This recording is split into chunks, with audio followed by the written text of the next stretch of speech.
1, 2, 3, go! Bonjour tout le monde! J'espère que ça va bien! Ici, donc, Fury McMudov, j'avais prévu le coup. Donc, comme je vous ai mentionné, et ça va être un combat avec le favori, bien sûr, ça va être Tyson Fury, le favori qui n'est plus donc dans la boxe, qui était retraité, qui a décidé de revenir en 2026, janvier 2026. Donc, il avait dit qu'en premier, sa première idée, c'était contre McMudov. Et après ça, il est allé ailleurs, il est allé avec Andy Ruiz, mais Andy Ruiz, je vais vous en parler tantôt, va se battre contre Alexander Usyk. Et pourquoi il va se battre contre Alexander Usyk? Donc, et voilà, Fury, qui est en plein entraînement présentement. Je vous ai dit donc dans mes dernières podcasts de boxe sur le Rick Show que il s'entraîne, il est en vacances en Thaïlande avec sa femme, je crois, et il s'entraîne avec des jeunes qui ont quand même une certaine base en boxe, mais des néophytes quand même un peu au niveau de la compétition, au niveau de la préparation des athlètes, un peu des néophytes. Mais, voyez-vous, il est en vacances et il continue de s'entraîner, tant mieux pour lui. Ça va être tout un combat. Ça va être tout un combat donc avec McMudov. McMudov qui va attendre des ouvertures pour pouvoir, avec patience, et il faudra qu'il dure sur le ring. Il ne faudra pas qu'il se fasse mettre KO. Il faudra qu'il dure sur le ring, qu'il travaille sa défensive, parce qu'il n'avait pas besoin de défendre sa défensive, ce monsieur-là. C'était un matamor. C'était un maître des KO. Il mettait ses adversaires toujours KO. Ce monsieur-là, vraiment impressionnant. Donc, contre Fury, très hâte de voir le style. On sait que Fury se bat à distance. Et donc, il attend la bonne occasion pour lancer ses one-two punch. Ses fameux one-two punch.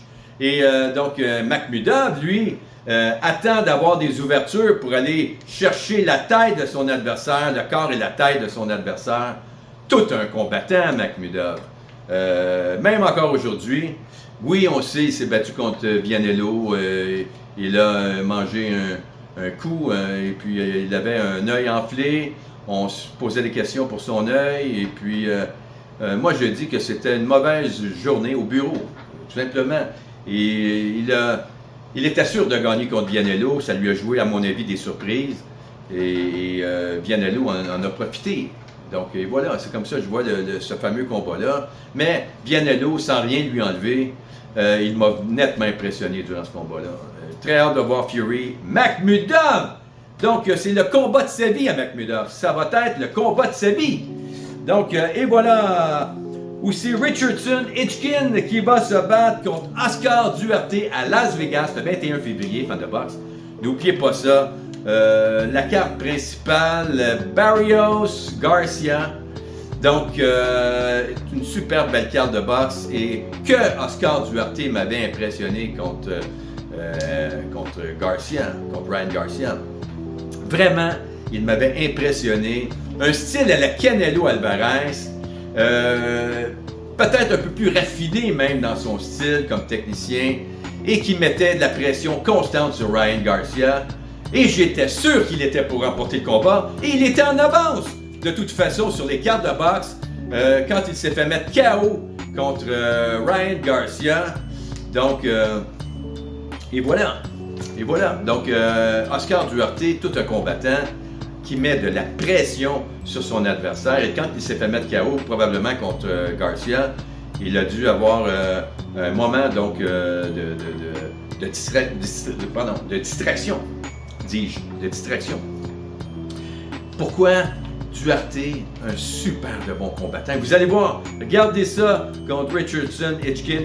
Ça va être tout un combat, fan de boxe. Probablement le meilleur combat même de la soirée. Mais je pense que Barrios Garcia va être dur à battre, mais on ne le sait pas. Donc, regardez ça. Donc, ils vont se battre dans les super légers. Et puis Richardson Hitchkin, c'est le champion IBF des super légers, fan de boxe. Donc, peut-être un titre pour Oscar Duarte, on ne le sait pas. Il était patient. Il s'est mis en reconstruction après sa défaite contre Ryan Garcia. en décembre, je crois, 2023. Donc, et voilà. Et aussi, donc, Usyk contre Andy Ruiz. On se souvient d'Andy Ruiz qui s'était battu au Madison Square Garden contre Anthony Joshua. Et tout le monde pensait qu'Anthony aurait gagné facilement ce combat-là. Et moi, j'avais un petit point d'interrogation avant le combat. Parce que j'ai découvert Andy Ruiz quand il s'était battu contre Joe Parker, vous vous souvenez, je crois que c'était la WBO, un combat pour un poste, pas un poste vacant, je dis souvent un poste vacant, mais c'est pour un titre vacant. Et puis il a donc perdu contre Joe Parker de justesse, je crois, par décision majoritaire. Ça a été de justesse et il m'avait nettement impressionné. Donc, et quand j'ai vu le début du combat contre Anthony Joshua, je me suis dit, il peut causer des surprises, cet homme-là. Il est très fort pour sa corpulence, il est très rapide pour sa corpulence. Je n'ai jamais vu une personne un peu obèse, même sur le ring, étant aussi puissant et aussi rapide. C'est vraiment impressionnant et tout le monde se disait après, et même Sylvester Stallone qui avait fait donc une émission spéciale là-dessus qui disait qui aurait pensé. Il ne faut vraiment pas se fier aux apparences, fan de boxe. Donc, et voilà, c'est ça. Et puis, aussi, Duarte, j'en ai parlé, Barrios. Et vous savez que Duarte est sur une bonne séquence, 4 combats consécutifs sans défaite. Il a fait deux combats en 2024, 2 combats en 2025. Il a donc gagné ses 4 derniers combats. Il est sur une bonne lancée pour remporter ce combat-là. Mais le favori est Richardson Hitchins pour gagner ce combat-là. Pourquoi? Parce qu'il mesure bien la distance, il contrôle bien la distance entre lui et son adversaire. Il est très habile, ce bas à distance.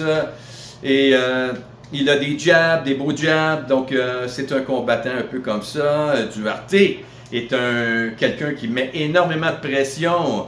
Et s'il dure sur le ring, si durant ce combat-là, s'il dure, il va être dangereux pour la fin des rounds contre Richardson Hitchkin. Donc, à surveiller ce combat-là, il risque donc de gagner la IBF, donc des poids super légers, fan de boxe. Donc, c'est un combat à voir.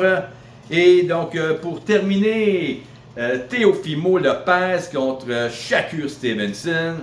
Ça va être un combat, donc 27% contre 73%.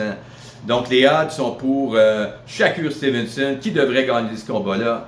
Je ne sais pas si ça va être facilement ou difficilement. C'est un test pour lui parce que Teofimo, c'est un combattant extraordinaire. Il a réussi donc à vaincre Vassili Lomachenko. Donc ce n'est pas rien, fan de boxe. Donc Lomachenko était le combattant livre pour livre de la planète, fan de boxe, quand que Lopez a battu Vassili Lomachenko. Il avait 23 ans, il a maintenant 28 ans, je crois, 27-28 ans. Donc ça va être un combat à voir aussi. Donc à ne pas manquer un combat de ce week-end. Oui, ce week-end. Donc n'oubliez pas ce combat-là, fan de boxe. Donc et voilà, c'est Eric de la plateforme Boxing Club qui vous souhaite une belle semaine et une belle fin de semaine de boxe, fan de boxe. Profitez-en et donc au plaisir. Au revoir. Bye bye.